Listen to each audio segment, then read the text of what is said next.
Good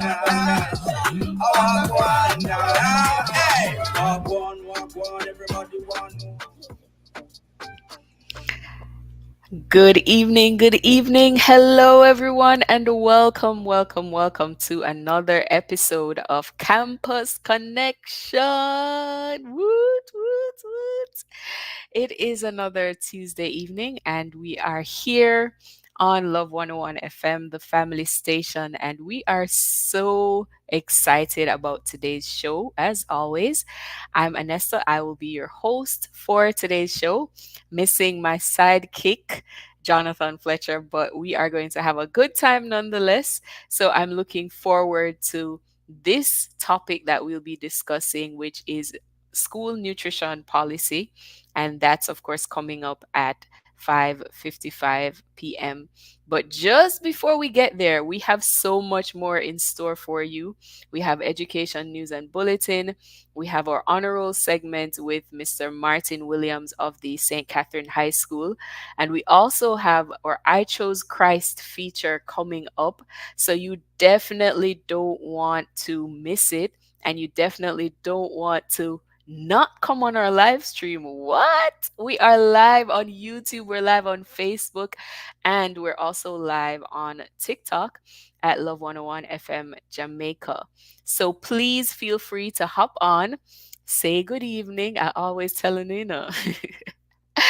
I always say, make sure you hop onto our live stream to say good evening. Just let us know you're there, you're listening.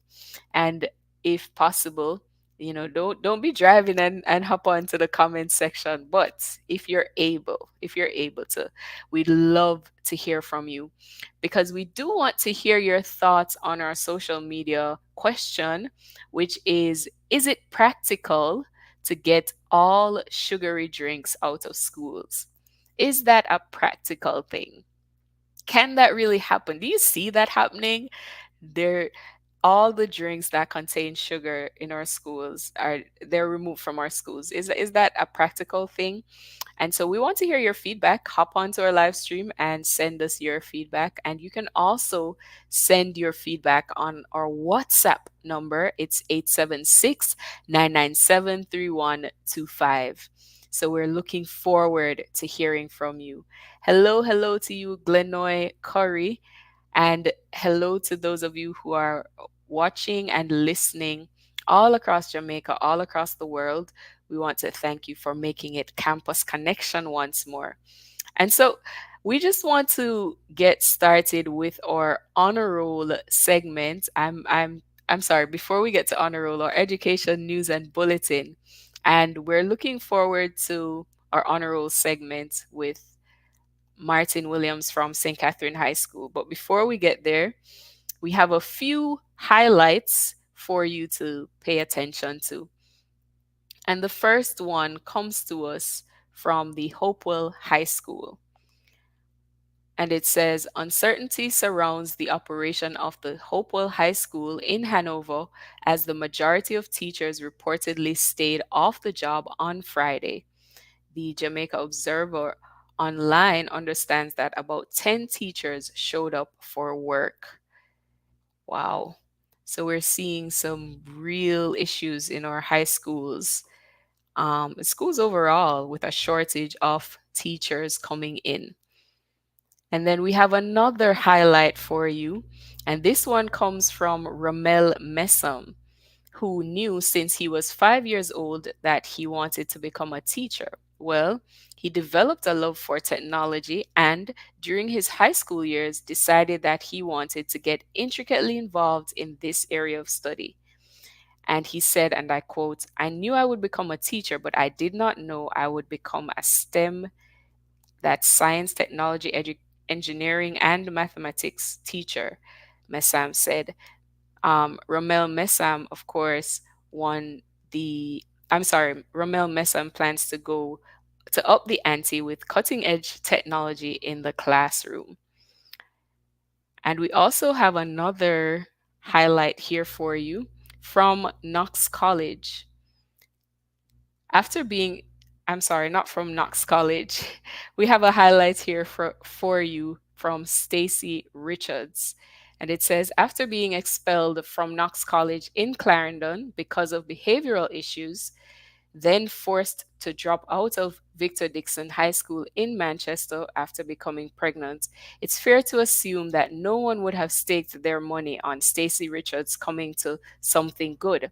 However, in a life that is built on resilience, determination, or simply the strength of a woman, Richards has emerged forcefully, crafting a living that if it does nothing else, it inspires others. And so congrats to you, Stacey Richards. She moved from being a double high school dropout to a PhD student and an assistant principal at the Academy Charter School in New York. And more highlights for you come to us from the Students Christian Fellowship and Scripture Union. The National ICF UCCF Church Service will be at Fresh Bread Ministries International, and this will be located at 40 Market Street in Montego Bay. It starts at 8 a.m. on Sunday, September 29, and the theme for this year is Walking Together in the Light.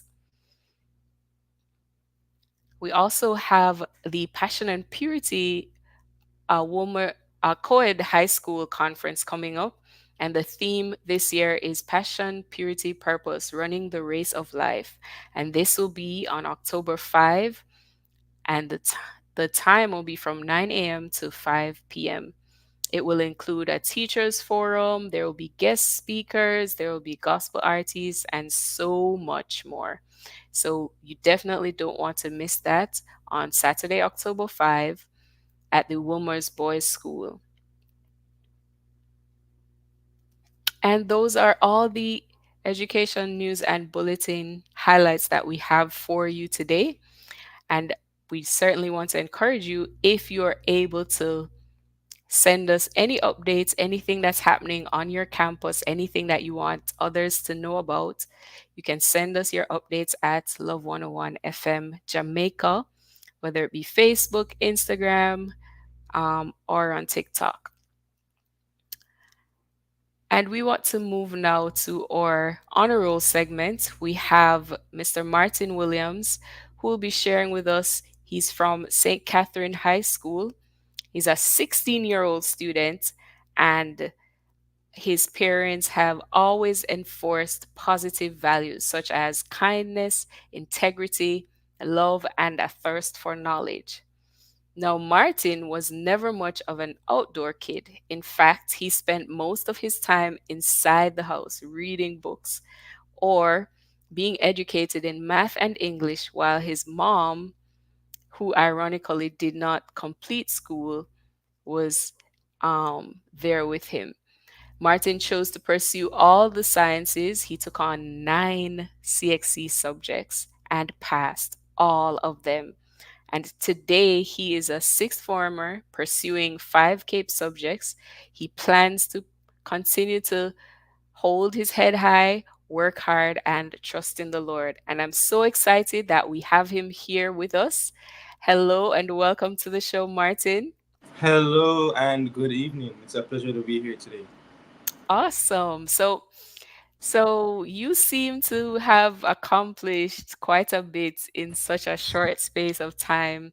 You have 9 CSEC subjects and all passes, and now you're pursuing 5 CAPE subjects.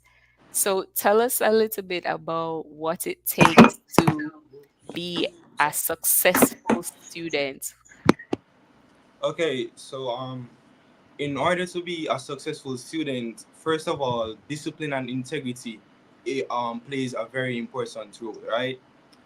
Because you're going to self discipline is a must, as you will need to focus on the things that are right and not deviate away from your schoolwork. Because while in school, I can tell you there are numerous amounts of distractions that you will have to face on a daily basis, Mhm. and so being able to abstain or to keep away from these distractions and focus on your schoolwork is a very important factor.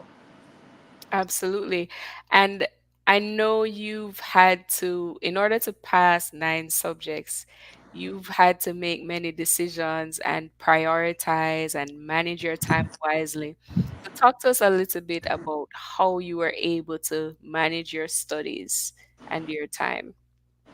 Okay, so nine C6 subjects. It takes a lot of time. So if you're thinking about free time and spending time for fun, you don't really have the time. So time management is very important. So you will need to divide your time among those nine subjects. Mhm. And what you really don't want to do is to prioritize a certain subject over another one. Mm. So despite the fact that hey, you might not like math and you might like history more, you can't prioritize history because if you don't like a specific subject, you will need to give it more time. Mm.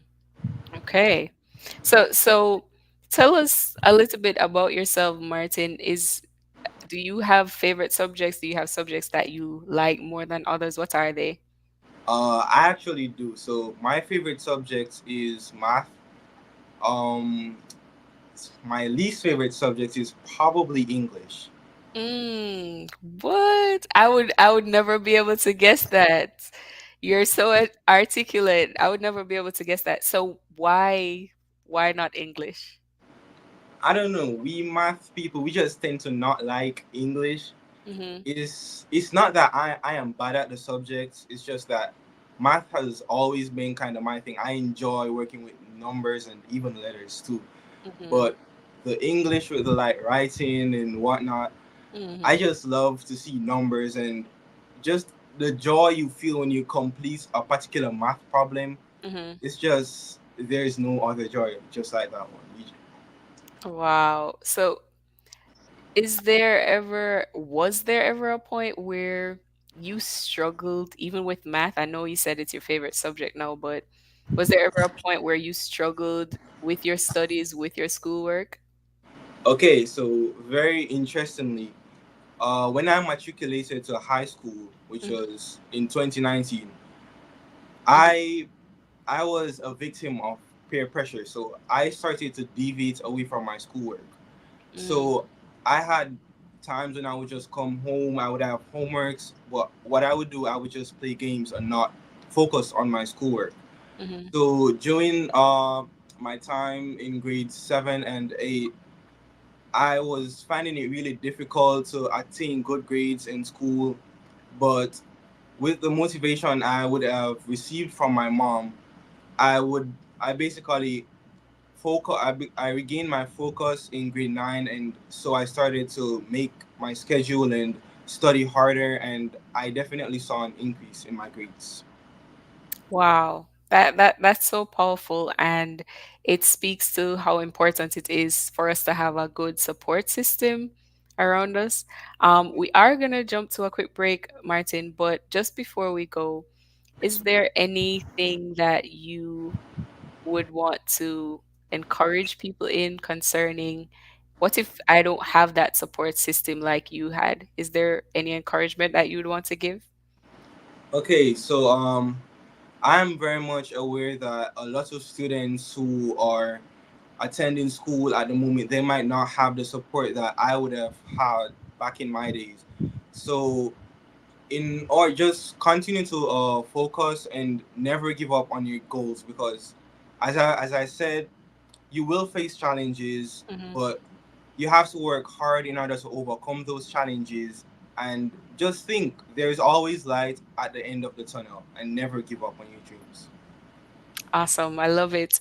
We are going now to a quick break. And when we return, we'll hear more from our honorable guest, Martin Lawrence, here inside Campus Connection. Stay with us. Jamaica and its workforce are advancing quickly. Life changing opportunities are arising.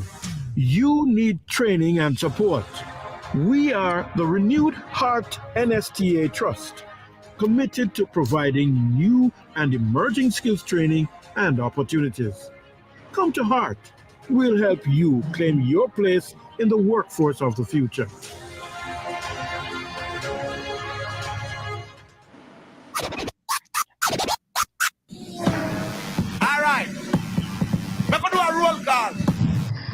Jockey is on duty every Saturday inside Youth Connection. Don't miss the hype. Don't miss the tunes. Don't miss the excitement with your boy, DJ Rebirth. Saturdays at 3 p.m. to 7 p.m. on the family station, Love 101. At 3 p.m., your DJ runs the gospel rhythm. Hot, hot. Tune in at 4 p.m. for a time where we share a word to grow your mind. GYM? Grow your mind? Jim. Get it?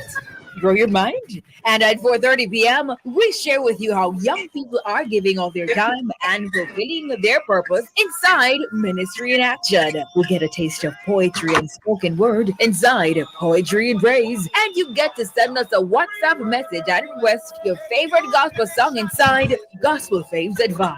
All this and more every Saturday at 3 p.m. to 7 p.m. with your love jock, your boy, DJ Rebirth. It's all here on the family station, Love 101. Youth Connection. Shuboti and them figured he provide everything on guide people we chat. Shuboti and them figured him alone make we appear when we did chat. Jamaica and its workforce are advancing quickly. Life changing opportunities are arising. You need training and support. We are the Renewed Heart NSTA Trust, committed to providing new and emerging skills training and opportunities. Come to Heart. We'll help you claim your place in the workforce of the future.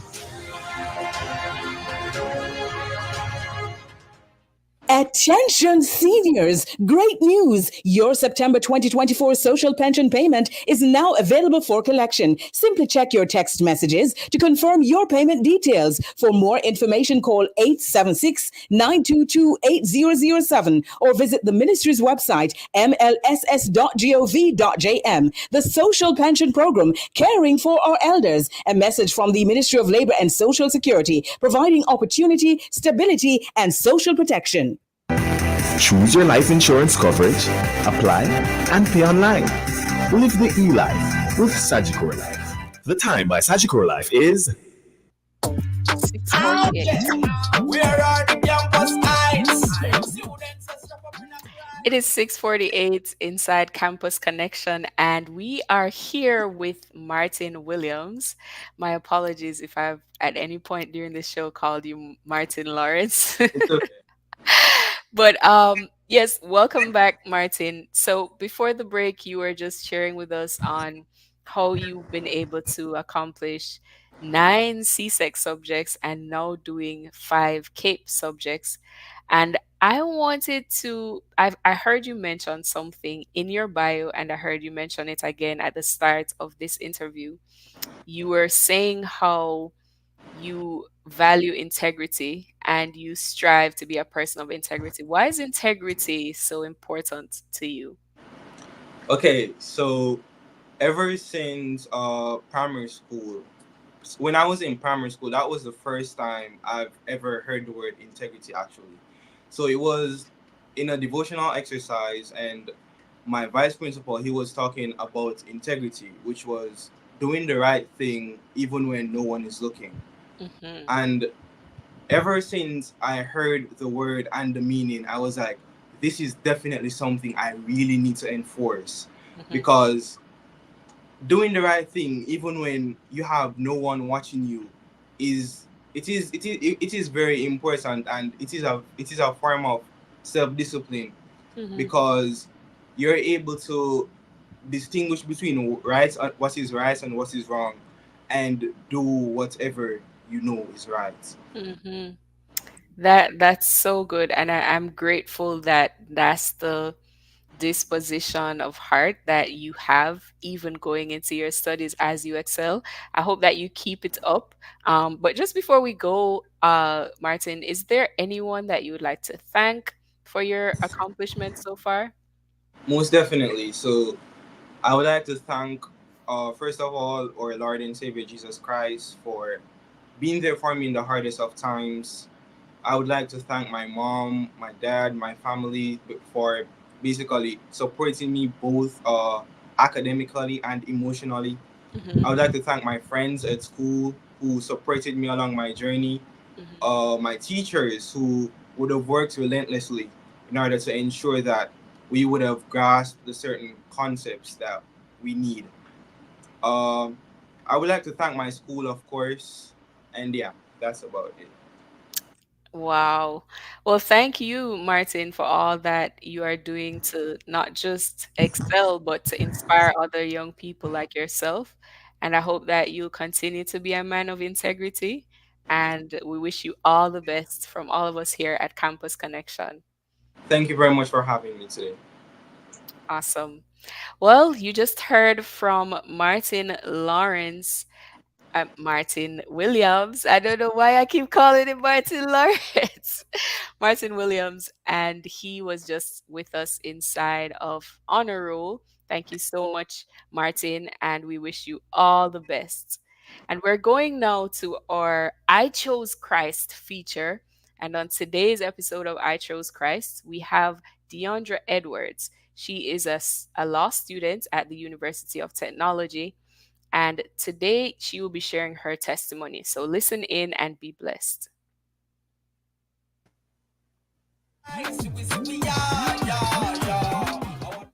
Hi, my name is Deandra Edwards, and I am a final year law student at the University of Technology. What I can say about God's transformation in my life is that it really is a transformation that is in stages. And so, even though I would say that God is continuously transforming me to a higher and a deeper level in Him, there are about two notable instances in my life where there was a paradigm shift indicative of God's transformation in my life. And I would start out by saying that I got saved at the age of 7. I read the Bible because I was told to read the Bible. I prayed because I was told to pray as a requirement for being a Christian. But then as I started to go up in age, I started questioning things. And around the ninth or 10th grade, I joined the ISCF. So I was introduced to different denominations and the push to evangelize. I also started evangelizing based on the company I kept and therefore started running into persons with different beliefs, not only from different denominations now, but persons who were atheists, agnostics, God fearing. You get the idea. It was also during that time I became drawn into the curious research of one of my siblings about what we believe and what other religions and denominations believe and the basis founded upon. And so that sparked a thirst for me to start reading God's word more so that I could have the knowledge in order to, evangelize better or better answer questions while I'm witnessing to persons who ask me questions. And that was a different era for me, one heavily driven by the scripture that says, because of lack of knowledge, my people perish. That was a different shift, one that I believe God was using as a transitioning phase to bring me to a greater place in Him, a transformation of my mind. But whilst that was good, it wasn't where God wanted me to be, because I was just reading and praying and asking for revelation and getting all these knowledge so that I could just be able to evangelize, entering into sparring matches, or to get revelation that would make me look good should I preach. It wasn't really to get to know Him personally.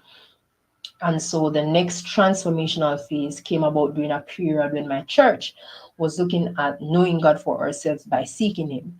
This was during our youth services. It sparked a desire to begin to know God for who He is, His principles, and His character.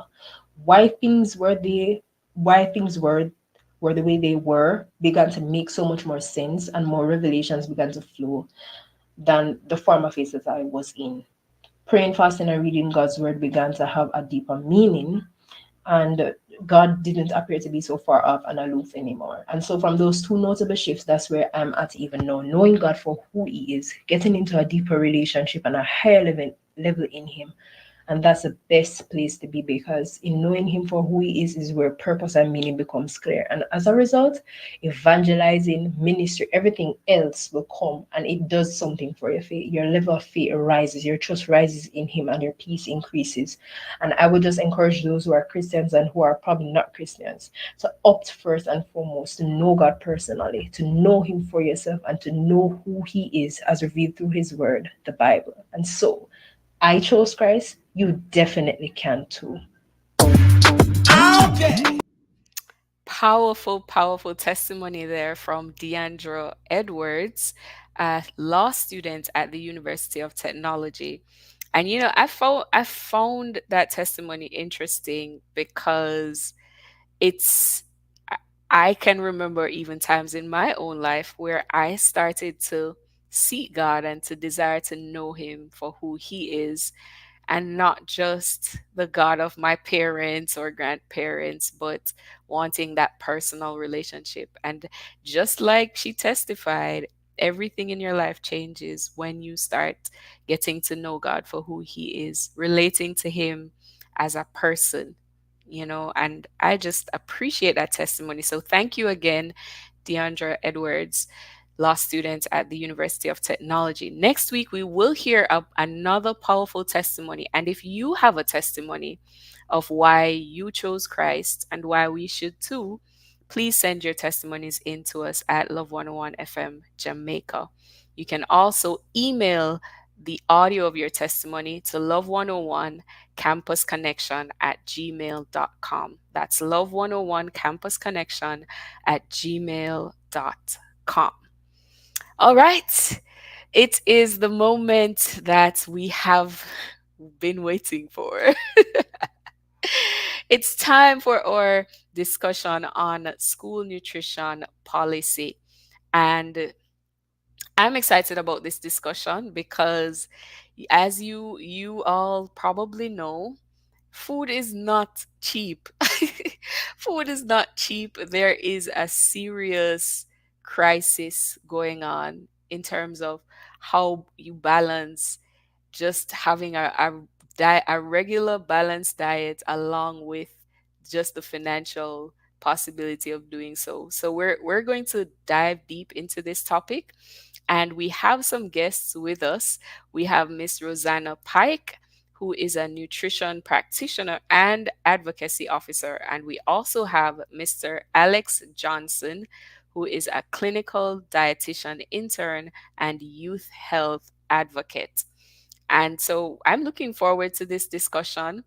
And just for your information, we have just some facts here for you. Nutrition, of course, is the study of nutrients and their relationship with food and the body. And of course, food is any edible substance, whether it be liquid, solid, cooked, or uncooked, which, when ingested by the body, provides it with the necessary nutrients to function effectively. So, just to set that premise, so we'll all know what we're dealing with when we're talking about nutrition in schools. Hello to you, Alex. Hello, Rosanna. Welcome to the show. Hello, Hi, thanks for Anessa. having A us. pleasure.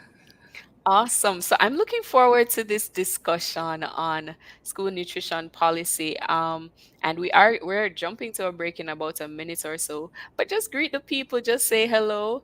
Start with you, Alex, and then we'll jump over to Rosanna. Praise Jesus, everyone. I'm happy to be on with you this evening.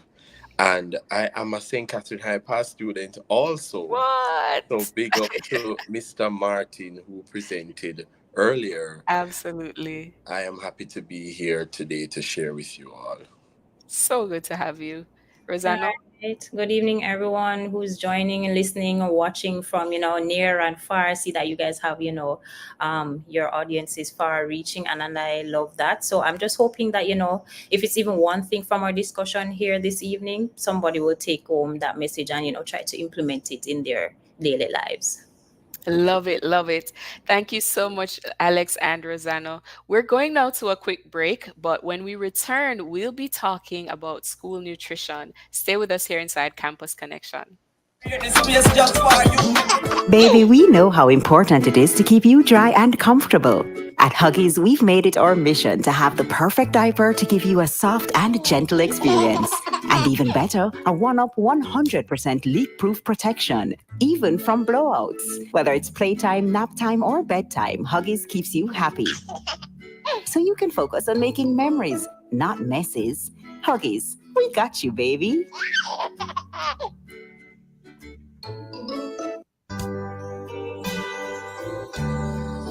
Receive words of strength from the Voice of Power with Bishop Dr. Delford Davis. The battle of seed has been declared many years ago and is still raging.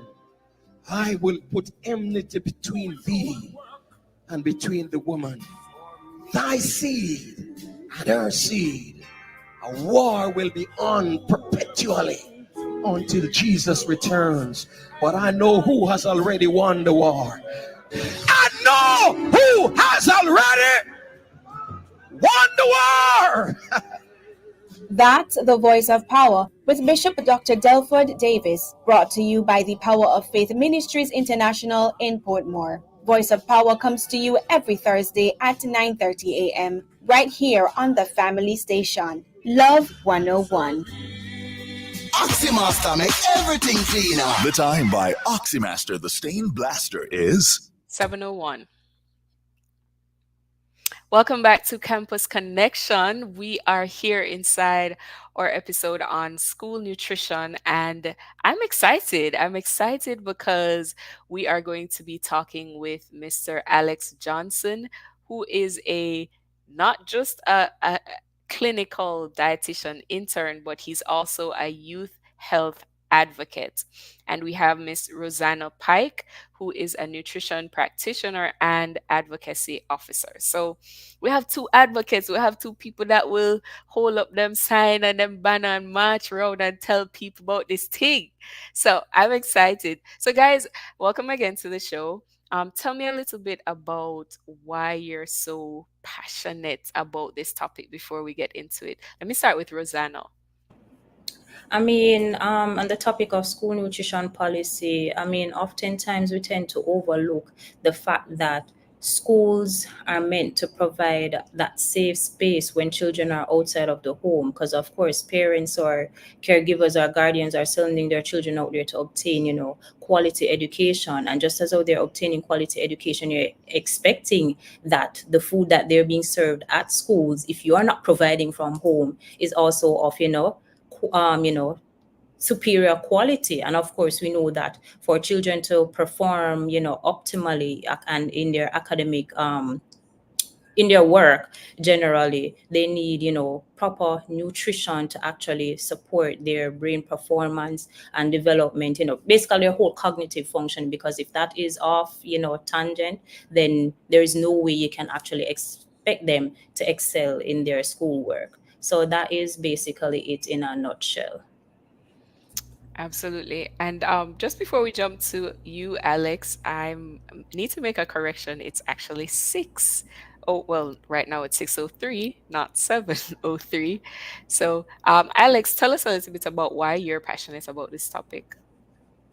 Okay, thank you, Miss Samuels. It is a challenge I see so often where we overlook the importance of nutrition in our children.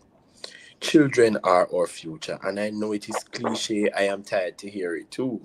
But they are our future. And our future is unfortunately a very unhealthy one. We're going to see a rise in diabetes, hypertension, heart disease in our younger population.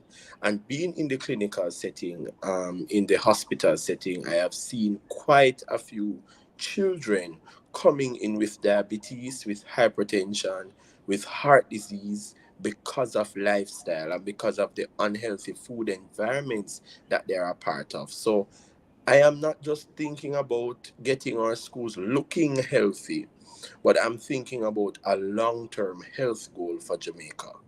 Mm. It's interesting that you should say that. Because our social media talkback question for today is it practical to get all sugary drinks out of schools? And I want to pose that question to you, Rosanna. Do you think that's a practical thing? Can it be done? Indeed, because I mean, looking back up to 2019, when the Ministry of Health and Wellness implemented the gradual guide to the restriction of sugary drinks in schools, where beverages, sugar sweetened beverages that are provided, whether they're sold or, given, catered to the students in schools, they cannot exceed a certain threshold of sugar per 100 milliliters. And I am, of course, in concurrence with the ministry's guidelines regarding, sugary drinks restrictions in school. It is a practical solution. Yes, we understand that sugar is needed because, of course, it's the body's main source of energy. However, when we're looking at the sugary drinks and the health impacts, because Alex touched on certain things before. Nowadays, we see that our children, it's not just the elderly population or older persons or adults who are riddled and are grappling with the diabetes, the hypertension, the obesity. Because when we look at the statistics, we see that over 30,000 children between 10 to 19 years are diagnosed with high blood pressure, a silent killer. And when you look at the global school-based student health survey or the Jamaica Health and Lifestyle Survey, you see that most of the overweight and obesity incidence in our school age children, it's highly attributed to not just the fast food consumption, but the sugar sweetened beverages. Because a lot of people, or Jamaicans, I should say, are not, they really don't know that, the sugar sweetened beverages, because it's sugar in its simple form, because you have complex versus simple sugars, so where it is easily absorbed in the body. And it's the fastest way to basically send you to your deathbed. I want to be as direct, because I'm trying to give people that scare, to show you how alarming and how concerning it really is. As Alex is in the clinical setting, so he's seeing that every day, while I'm in the community setting, I will do more of the health promotion. And when you educate people on how much sugar is in just one juice box, those that you put the straw in and give to a toddler, 5 teaspoons of sugar, and that is actually their limit for the day. So when we send them to school with 3 in the lunch kit, and then when they're home, we probably give them another 1 or 2, and then we wonder why they're bouncing off the walls. Our teacher can't control them in the classroom. So we definitely need to do something. So it is practical, and I mean, it's a whole of society approach. So it's not just on the school and the policies that we're also implementing, but also on the back end at home, we can take steps too. If I give them, I mean, it's discipline, and changes won't happen overnight. If you give them one today, tomorrow you give them a water, cut back. And trust me, their taste buds will adjust. Hmm. It's is it let me pose this to Alex. Is it a case where we don't know that these are the consequences of or unhealthy eating, or is it a case where we're doing it out of necessity? We simply cannot afford healthier foods. Miss Anita, wonderful question. Anesta. Anesta, thank you. Wonderful question. But what bothers me, we have access to social media. We have access to internet services where we can read up on the different health benefits, and everybody is health advocates now. Everybody are dietitians and nutritionists. Everybody has become doctors. So the information is readily available. But is it that I am ready to make a change? Do I see the need at 18, 17, 16 years old to take my health seriously? That is all people things. Hmm. So and I'm speaking in the space of a student, a university student or a high school student. I don't see the need to be eating healthy. Mhm. But then we have to understand that persons eat according to how they are cultured. Mhm. And that is why we are pushing for a healthier school food environment. So these children will grow up learning that certain habits are not okay. So we are Mhm. trying to change the culture, and that is the only way that we're going to really fix this problem. We have Mhm. to change this culture because persons find money to purchase what they want to. And when we look at some of the fast food restaurants, I won't call any names because I don't want love to get a letter. But when you look and you see some of these fast food cost, and Mhm. then you look at the other items that they can prepare at home, or some quicker preparation, some quicker recipes, it is of vast difference. So I don't know if it is about if we don't have the money anymore. I think we are far past that point.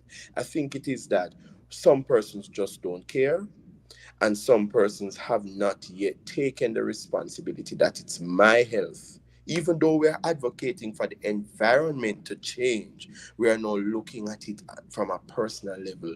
Do I know what I am doing to my body? So it is a multi pronged issue, But that is my opinion, my take on the whole problem in terms of the availability and person's knowledge base about food and nutrition, etc. Mm. I, here's what I'm grappling with. It seems as though there isn't it's more so a knowledge and a cultural issue as opposed to a financial one. Is that what you're getting at?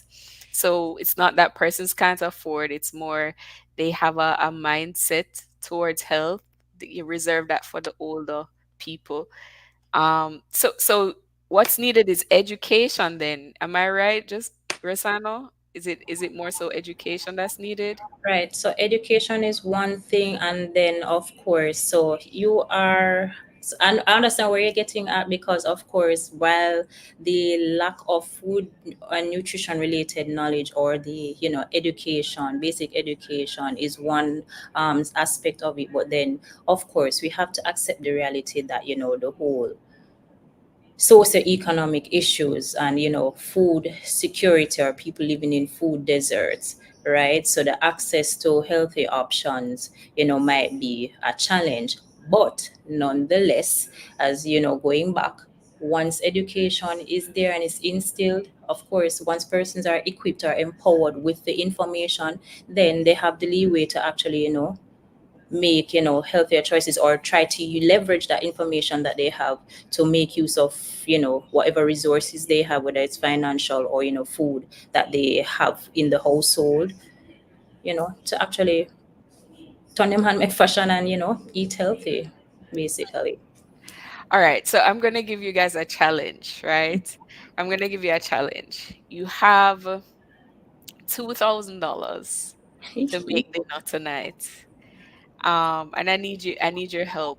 Give us a picture of what can be done with that $2,000 to prepare a balanced meal in our current financial climate, economic climate, the way not the price of things. not a Um, problem. Finish. I'll allow you to finish. yeah, no, yeah, I'm done. So That's I'd love that. for you and Alex to chime in as well. Right. So Alex can, jump in at some point, but I mean, because as you were really reading that question off, I was like, this reminds me of that my very first day, my very first day working at the Heart Foundation of Jamaica, when I started as a health education officer. I was tasked with creating a recipe book of, basically eating healthy on a budget for a family of four. And of course, I mean, now with the whole financial crisis, and healthy foods are expensive and all of that. But I mean, with a $2,000 budget, say it's a nuclear family, as I would have said before, mommy, daddy, and two children. With $2,000, it's once you have the knowledge of how, like the Jamaican food-based dietary guidelines and how to use the multi-mix principle. You have $2,000, so all right, I'm sure 2 pounds of rice. You can't afford the brown rice, 2 pounds of white rice. And I'm sure that would stretch for the four persons. You know what? Let me get a pound of fresh frozen vegetable, or whatever vegetable is in season. I mean, God bless. We live in Jamaica, the land of food and water. We have an abundance of fruits and vegetables that are available right around the year. Some callaloo, buy a bundle of callaloo or pak choy, which is even cheaper. Hmm. Chop that up with your rice, and guess what? You have your vegetable and you have your staple right there, right? And then I mean, you find your protein. I'm sure the $1,000 not done right there. You have thousand and change left. You go buy something a sardine. If you can't afford the sardine in water, sardine in oil, you're going to rinse it and drain it, because what you're worrying about is that the liquid it is contained in, because it has all those preservatives, so the sodiums or salts that you want to get rid Yes, of, right? yes. And then you have your scallion, your thyme, and all of that. You have a 1 pot meal there, so you're getting your protein, your staple, your vegetable. All you have to do now is be mindful of what you're going to drink with it, right? So you want to get your water, jazz up your water if it's okay, if you can afford like a little chunk of melon, cut it up, put it in there, no Infused sugar, water. infused water, and you're getting the added benefits of the vitamins that are infused inside the water, and it doesn't taste as bland as you would be drinking the regular water. So as I said, so that's where the whole education, and of course, trying to use, going back to our culture, so looking back at what is available, what resources. Available. I mean, even if you have some white flour and you want to make some Dumpling. Dumpling. Hmm. Shred Dumpling. up some carrot in Uh-huh. the dumpling. Get your Yes. oatmeal and knead it in the dumpling. There you are enriching your dumpling, your flour. You can't afford the whole wheat flour because it's more expensive. Your white flour, your carrot, coconut dumpling, oatmeal dumpling, So added there you flour have your staples, your vegetables, and And your fruit. food from from animals. But animals. also, what a lot of people don't remember that we have our legume and nuts No, group. it's Whoa, right. whoa, And whoa, legumes whoa. are much cheaper. I want you to hold it. We have to jump to a quick break, but I want you Okay. to hold it because I definitely want to hear from you. So when we return, more Campus Connection. It's our school nutrition policy episode. Stay with us. What does AML mean? AML means anti money laundering.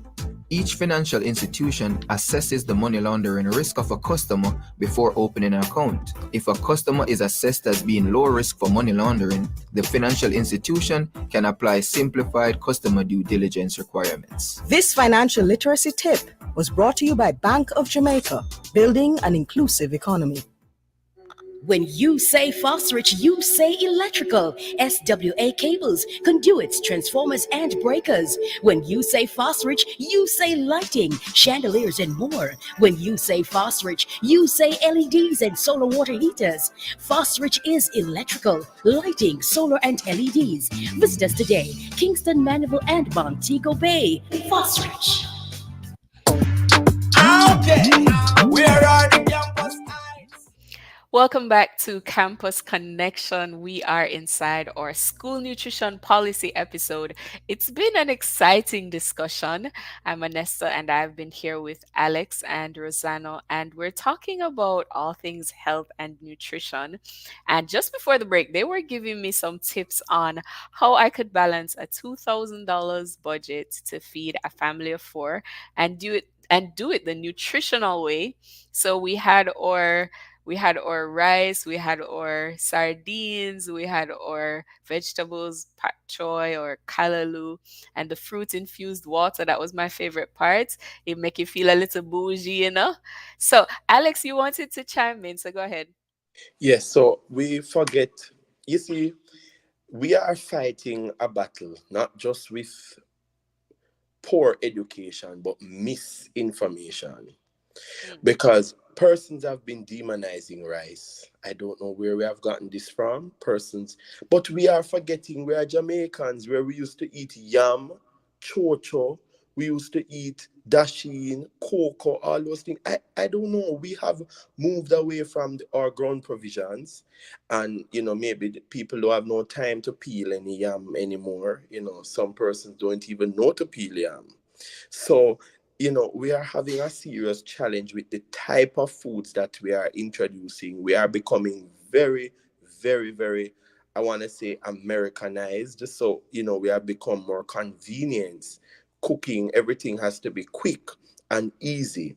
But we have to remember that our legumes and nuts, for example, we have chickpeas, we have baked beans, we have our different red peas. We can do a peas stew, and we can come up with different ideas, different things from our legumes. I know the legume group sometimes is left alone and it feels all alone, but we get protein from our legumes and nuts, and it's very good. You can add it to your rice. You can do a fried rice and add your peas and beans, or nothing is wrong with tuna.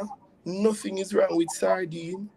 Nothing is wrong with your turkey neck and beans and those things. So I think we have a misconception that eating healthy means chicken breasts and beef cuts and those fancy stuff. We don't believe that eating healthy can be peas and beans with rice, or peas and beans with our boiled foods, or yam or chocho or pumpkin, stuff like that. So we just need to get back to the old time days. Mm, I love it. So, we mentioned or we brought this up earlier about removing sugary drinks from schools, right?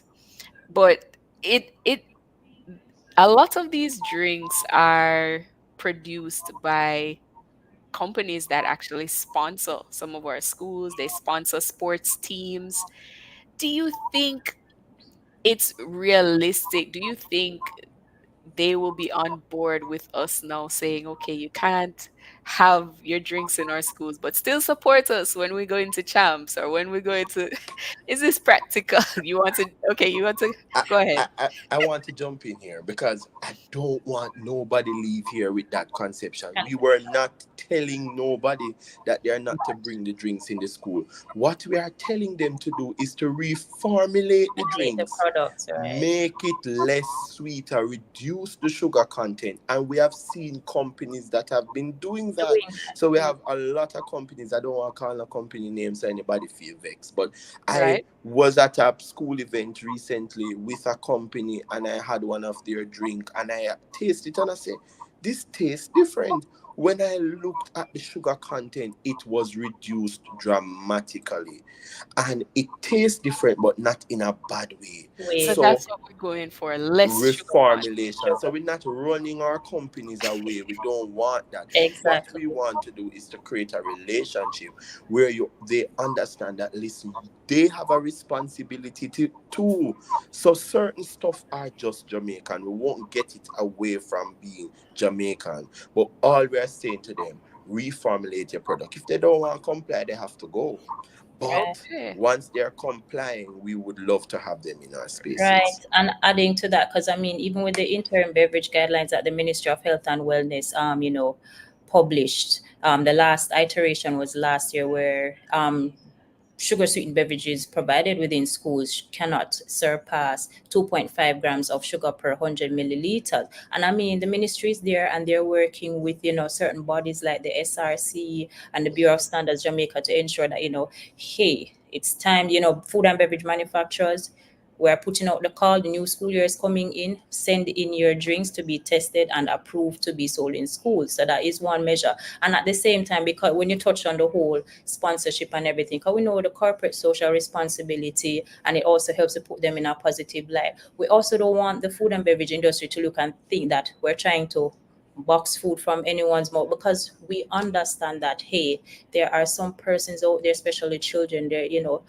in vulnerable conditions, right? And they do need the help. They do depend on these donations. They do depend on the scholarship, not just the students, even the schools themselves, right? Where they need additional resources to ensure that children can, participate in different areas, whether it's sports, academics, etc., right? But we need them just to be mindful and responsible. So basically, if a food and beverage company, if you know you have different lines or brands of products, here what? If I'm going to sponsor a school event, let me use the healthier brand. So if you know that you have a low salt or a low fat or a low sugar version to that, there you go. If you produce, you say you produce milk, you produce oats, you produce sugar sweetened beverage. The oats is a healthy thing. So here, well, let me use that line or that brand to sponsor rather than using, or pushing another product. So it's, as we said, they can find leeway. So there's a reformulation aspect that Alex touched on, but then there's also that side. So it's just for them to be responsible.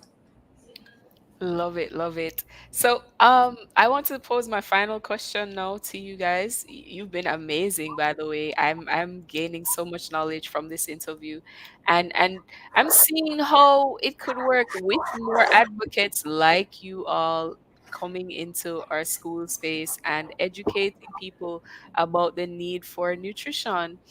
But what would be your recommendation to our government, to the Ministry of Education? What can they do? And we are wrapping, so I want you to make your responses brief. But please tell me, give me one tip that you would have for our government, Alex.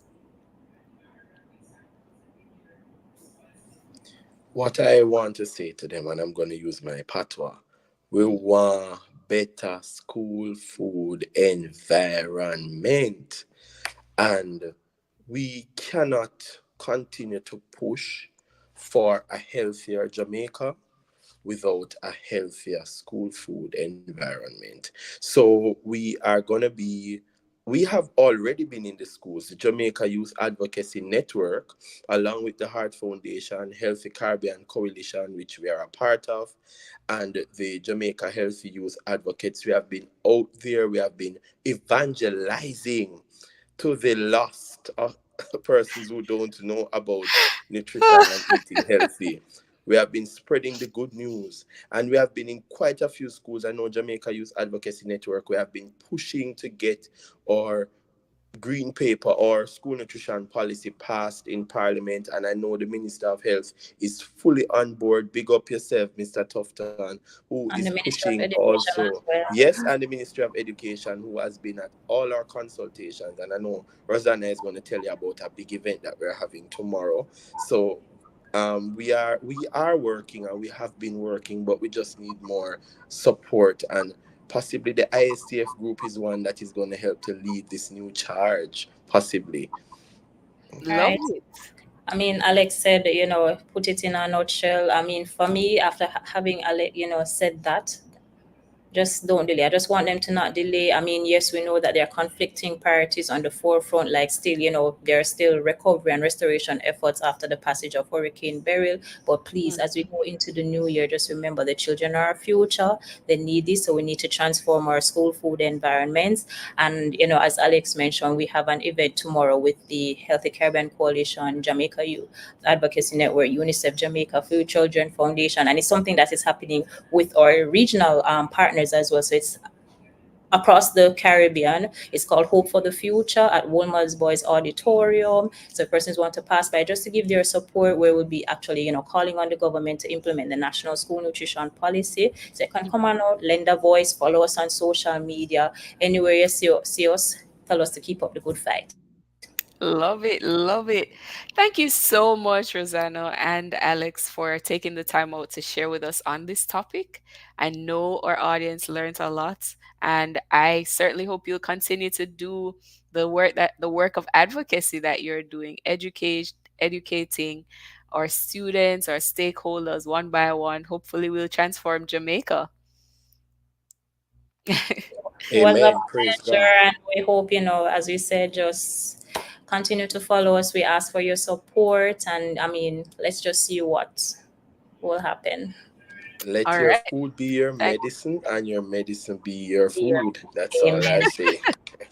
All right. Thank you so much, guys. I certainly enjoyed talking with Alex and Rosanna from Rosanna is a nutrition practitioner and Alex is a clinical dietitian intern. Well, we are just about at the end of today's show. I enjoyed it. I hope you did. I see you all in the comments. I see you. Thank you so much for coming in to say hello and to say good evening. We appreciate your feedback. We appreciate you sticking and staying with us each and every week. Special thanks to our production team and to our programs manager, Dr. Nadine Blair, our producer, Jermaine Johnson, to Timoy Butler for our technical support, our campus liaison, Shania Smith, to David Sutton and Latifa Reed for news support, to Raquel Robertson for our digital media, and Ruth Lawrence for our campus consultant. Thank you to our guests, of course, Martin Williams, who came on earlier in our honor roll segment. Thank you to Deandra Edwards for the I Chose Christ powerful testimony there. And of course, to our guests who you just heard from, Alex Johnson and Rosanna Pike. Well, that is it for us here inside Campus Connection. Today's show was brought to you today by the Heart NSTA Trust. Skill is power. And we're going to see you next week. We'll see you next week, same time, same place here on Campus Connection. Have a great, great, great week.